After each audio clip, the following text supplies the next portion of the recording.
ఐపీఎల్లో ఈరోజు royal challengers Bengaluru మరియు చెన్నై సూపర్ కింగ్స్ తలపడ్డాయి. ముందుగా టాస్ గెలిచి బౌలింగ్ తీసుకుంది చెన్నై సూపర్ కింగ్స్. మొదటిగా బ్యాటింగ్ దిగిన రాయల్ ఛాలెంజర్స్ బెంగళూరు ఆరంభం నుంచే దూకుడుగా ఆడారు.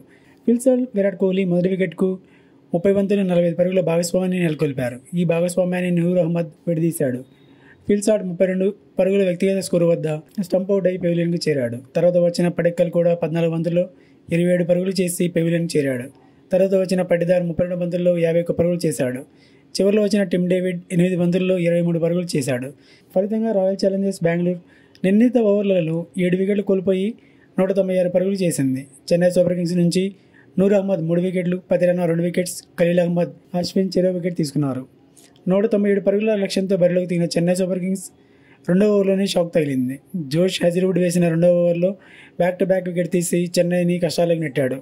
జోష్ హజిల్వుడ్ వేసిన ఓవర్లో రాహుల్ త్రిపాఠి, రుతురాజ్ గైక్వాడ్ని పెవిలియన్కు చేర్చాడు. తర్వాత రచిన్ రవీంద్ర ఒక్కడే 31 బంతుల్లో 41 పరుగులు చేసి రాణించాడు. చివరిలో ధోని 16 బంతుల్లో 30 పరుగులు చేశాడు. మిగిలిన ఎవరూ చెప్పుకోదైన స్కోర్ చేయలేదు. రాయల్ ఛాలెంజర్స్ బెంగళూరు నుంచి Josh Hazlewood 3 wickets, Yash Dayal 2 wickets, Liam Livingstone 2 wickets, Bhuvneshwar Kumar 1 wicket తీశారు. ఫలితంగా చెన్నై సూపర్ కింగ్స్ నిర్ణీత ఓవర్లలో 8 వికెట్లు కోల్పోయి 146 పరుగులు చేసింది. ఫలితంగా 50 పరుగుల తేడాతో రాయల్ ఛాలెంజర్స్ బెంగళూరు విజయం సాధించింది. రాయల్ ఛాలెంజర్స్ బెంగళూరు మొదట బ్యాటింగ్లో, తర్వాత బౌలింగ్లో అండ్ ఫీల్డింగ్లో కూడా అద్భుత ప్రదర్శన చేసి విజయాన్ని సొంతం చేసుకుంది.